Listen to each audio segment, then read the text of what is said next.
Profesor Edwin Sosa y compañeros, mi nombre es Flavio Arce Pérez y por medio de este video expondré el marco normativo emitido por el Archivo General de la Nación en materia de fondos acumulados y los aspectos que desarrolla cada norma.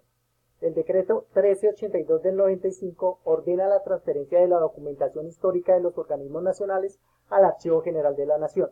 El acuerdo 08 del mismo año reglamenta la transferencia de la documentación histórica de los organismos, pero dentro del orden nacional. El decreto 998 del 97 reglamenta la transferencia de la documentación histórica de los archivos de los organismos del orden nacional al Archivo General de la Nación. El decreto 254 del año 2000 expide el régimen de liquidación de las entidades públicas del orden nacional. La ley 594 del 2000, que es la ley general del archivo, en su artículo 20 dice que las entidades públicas que se supriman o se fusionen deberán entregar sus archivos a las entidades que asuman sus funciones o al ministerio o entidad a la cual haya estado adscrita o vinculada. Pero hay un párrafo que dice, las entidades públicas que se privaticen deberán transferir su documentación histórica al ministerio o entidad territorial a la cual hayan estado vinculadas. El acuerdo 041 del 2002 reglamenta la entrega de documentos y archivos de las entidades que se liquiden, fusionen o privaticen. Y el acuerdo 02 del 2004 establece los lineamientos básicos para la organización de fondos acumulados. Ahora, el marco normativo del Archivo General de la Nación en materia de tablas de valoración documental tiene que ver con la Ley 80 de 1989. En su artículo 2 fija las políticas y establece los reglamentos necesarios para garantizar la conservación y el uso adecuado del patrimonio documental de la Nación de conformidad con los planes y programas que sobre la materia adopta el Consejo Directivo en virtud del decreto 1126 del año 1999. La ley 594 del 2000, que corresponde a la Ley General de Archivos, como mencioné anteriormente, y dicta otras disposiciones. El acuerdo 2 del 2004 del Archivo General de la Nación, por el cual se establecen los lineamientos básicos que deben seguir las entidades del Estado en sus diferentes niveles y las empresas privadas que cumplen funciones públicas para la organización de sus fondos acumulados y la elaboración y aplicación de las tablas de valoración documental. El acuerdo 11 del 2008 del Archivo General de la Nación delega en el director del Archivo General la función de aprobar las tablas de retención documental y las tablas de valoración documental. La resolución 128 del 2010 del Archivo General de la Nación actualiza la metodología de evaluación de tablas de retención documental y de tablas de valoración documental. Se deroga en la resolución 047 del 13 de marzo del 2000 y se conforma el precomité evaluador de documentos. El acuerdo 4 de 2015, mediante el cual se reglamentan parcialmente los decretos 2578 y 2609 del 2012 y se modifica el procedimiento para la elaboración, presentación y evaluación, apropiación e implementación de las tablas de retención documental y las tablas de valoración documental. El acuerdo 60 del 2001 en el artículo 9 está dirigido a la conservación documental. La Constitución Política de Colombia, de nuestro país, contiene sus artículos 15, 23, 74, 86, 87, 106 y 209 que están dirigidos a la conservación y salvaguarda del patrimonio cultural, derecho a la información y acceso a los documentos públicos, derechos de petición, derecho a la intimidad y al buen nombre. Esto es en cuanto a la normatividad. Pero, ¿qué es un fondo acumulado? Bueno, son la totalidad de los documentos reunidos por una entidad en diferentes lugares de almacenamiento producidos en el transcurso de su vida institucional sin un criterio archivístico determinado por una organización y una conservación. Los fondos acumulados se deben identificar teniendo en cuenta la última reestructuración con el fin de tomar en esa fecha como punto límite entre las tablas de retención documental y las tablas de valoración documental. Y la metodología que se debe llevar para diagnosticar un fondo acumulado debe ser integral, que permita la recolección sucesiva de información sobre la administración, estado de conservación y el nivel de organización de la documentación. Se debe aplicar todos los formatos requeridos para llevar a cabo el diagnóstico integralmente, incluso se debe complementar la información faltante o que se requiera para desarrollar el diagnóstico. Dichos formatos que se sugieren Están diseñados con preguntas acerca del número del depósito que posee la institución, así como el estado de organización, sistemas de ordenación y clasificación implementados, tipos de soporte y estados de conservación de los mismos. Entre estos formatos tenemos el de áreas de depósito, que consiste en relacionar el sitio o lugares que albergan la documentación y está ubicado en la misma ciudad. Este formato nos permite conocer el responsable del depósito y la ubicación exacta de los mismos. Otro formato es el de identificación de fondos y secciones por depósito. Con la aplicación de dicho formato se logra conocer el nombre de las entidades productoras y sus dependencias, información necesaria para la labor de clasificación. Y el formato de identificación de asuntos en fondos y secciones por depósito permite identificar asuntos de cada dependencia, secciones o subsecciones de cada entidad de fondo. La unidad del análisis es la unidad de conservación y para ella se recopilan datos sobre contenidos, fechas extremas, soportes, ubicaciones y anexos. Bueno, ¿y ahora qué se debe llevar a cabo en la reconstrucción de la historia institucional? Pues la reconstrucción de la historia institucional se realiza teniendo en cuenta el tipo de entidad, su naturaleza jurídica, la época en la que tiene lugar su existencia y el acceso y disposición de las fuentes. Pero para ello tenemos las fuentes primarias, que serían el acto jurídico de creación, las normas de regulación, los actos administrativos de transformación y cuando aplique los actos de liquidación. Fuentes institucionales.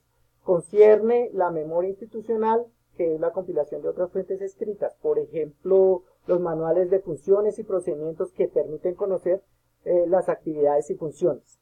Dentro de estas fuentes también está la consulta de documentos misionales del archivo de la entidad, que son los documentos que por su carácter misional aportan información directa, específica y útil para la investigación. Por ejemplo, las actas de juntas directivas, resoluciones reglamentadas, expedientes, estatutos, etc. Y las entrevistas, que recopilan datos institucionales con el fin de conocer aún más a la entidad.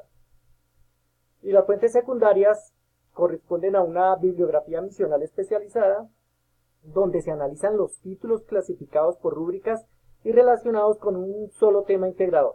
Bibliografía teórica son los títulos utilizados para construir el marco teórico del anteproyecto de investigación y la definición de los conceptos claves desarrollados durante el transcurso de la investigación.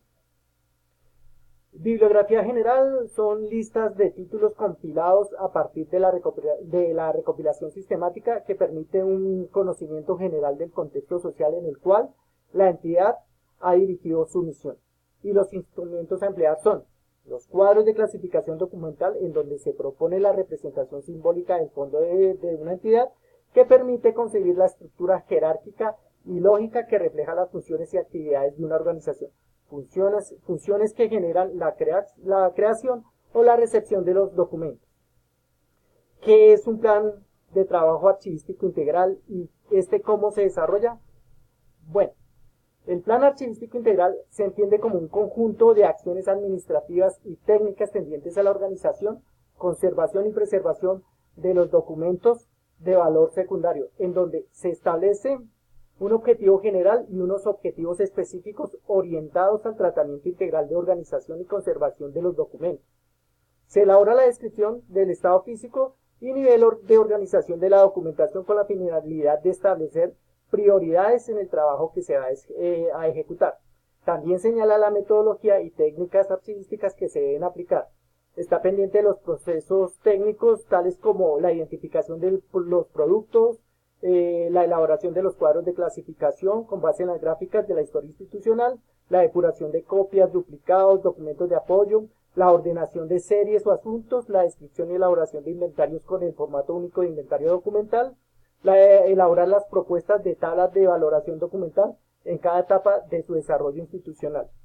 Y debe contemplar además la periodicidad y fechas de reuniones del comité de archivo, estar pendiente de lo que demande el recursos humanos, calcular los tiempos de ejecución, si son a corto, a mediano o a largo plazo, Identificar los materiales necesarios para el realmacenamiento e identificación de las unidades de conservación adecuadas. Ahora bien, ¿qué procesos archivísticos se deben llevar a cabo en la investigación u organización de un fondo acumulado? Bueno, se debe tener en cuenta el diagnóstico, los procesos técnicos, la clasificación en donde se debe separar la documentación por áreas u oficinas productoras para facilitar la recuperación de la información, ordenación, descripción, recursos tanto humanos como técnicos y la aplicación de las tablas de valoración documental y las disposiciones finales de acuerdo al ciclo de vida de los expedientes. ¿Y qué son las tablas de valoración documental? Las tablas de valoración documental se definen como el listado de series o asuntos a los cuales se asigna tanto el tiempo de permanencia del archivo central como su disposición final. Y las etapas o fases que se deben llevar a cabo en la elaboración de las tablas de valoración documental son corroborar la evolución documental y su correspondencia en los cuadros de clasificación e inventarios documentales. Revisar cuidadosamente los inventarios y confrontarlos con las tablas de valoración documental presentadas con el fin de asegurar que toda la documentación inventariada esté contemplada en la propuesta hecha en la tabla de valoración documental. Revisar los tiempos de retención asignados a cada serie o asuntos teniendo en cuenta las normas internas y externas que inciden en la conservación del documento. Confrontar las opciones señaladas en la disposición final y lo anotado en la columna de procedimientos con el fin de evaluar su coherencia y el sustento en cuanto a los documentos que se conservan totalmente, los que se conservan parcialmente y los criterios que se tuvieron en cuenta para definir el tamaño y la calidad de la muestra. Verificar los anexos que sustentan las decisiones de retención y disposición final y aprobar las tablas de valoración documental mediante el acta de comité de archivo. ¿Cómo se construyen las tablas de valoración documental? Se construyen basadas en el conocimiento de la historia institucional y conocimientarios de cada etapa en el desarrollo de la entidad, con el nombre de la entidad, de la unidad administrativa y de las series o asuntos diligenciando los formatos correspondientes. El tiempo de retención en el archivo central, la disposición final y los procedimientos será el resultado de la valoración. El código se asignará siguiendo el orden jerárquico de las dependencias y el orden alfabético de las series o asuntos. La propuesta de tabla de valoración documental deberá presentarse ante el comité de archivo de la entidad, debidamente sustentada, acompañada de todos los actos administrativos de creación, reestructuración, fusión, liquidación, manuales y demás normas internas y externas que afecten la producción documental y que determine su retención o disposición final. ¿Cómo se registran e identifican los documentos electrónicos en las tablas de valoración documental? Pues cada documento deberá contener la información necesaria para identificar el contexto de las actividades administrativas que lo conforman y el vínculo archivístico existente entre los documentos de archivo y el expediente de acuerdo con lo establecido en las tablas de retención documental. Mantener el vínculo permanente entre el documento y sus metadatos. Los documentos electrónicos y la información en ellos contenida debe estar disponible en cualquier momento mientras la entidad esté obligada a conservarla, de acuerdo con lo establecido en las tablas de retención documental. ¿Cómo se registran e identifican los documentos especiales en las tablas de valoración documental? Bueno, eso es de acuerdo al código de la dependencia, al nombre de la dependencia, al código de la serie documental, nombre de la serie documental, número de la unidad de conservación, fechas extremas, datos de localización, fecha final de conservación y la disposición final. ¿Cómo se aplican las tablas de valoración documental? La aplicación de las tablas de valoración documental será inmediata si la documentación cumple con los tiempos de retención establecidos en el archivo central o segunda etapa del ciclo vital de las series evaluadas. Para todos los efectos se debe elaborar un inventario de la documentación que cumplió el tiempo asignado en las tablas de valoración documental con el fin de transferir la documentación al archivo histórico de la entidad o, si es el caso, al archivo general de la nación. Una entidad descentralizada deberá transferir su documentación al ministerio al cual estuvo adscrita o vinculada. En caso de ser un ministerio, departamento administrativo o superintendencia, deberá transferir su documentación histórica al Archivo General de la Nación, esto de acuerdo al decreto 998 del año 1997. En caso de que la opción marcada sea la selección documental, se revisará el procedimiento indicado. Si se considera pertinente y no hay objeción al tipo de muestra ni al tamaño de muestras ni los criterios expresados y se conoce con certeza que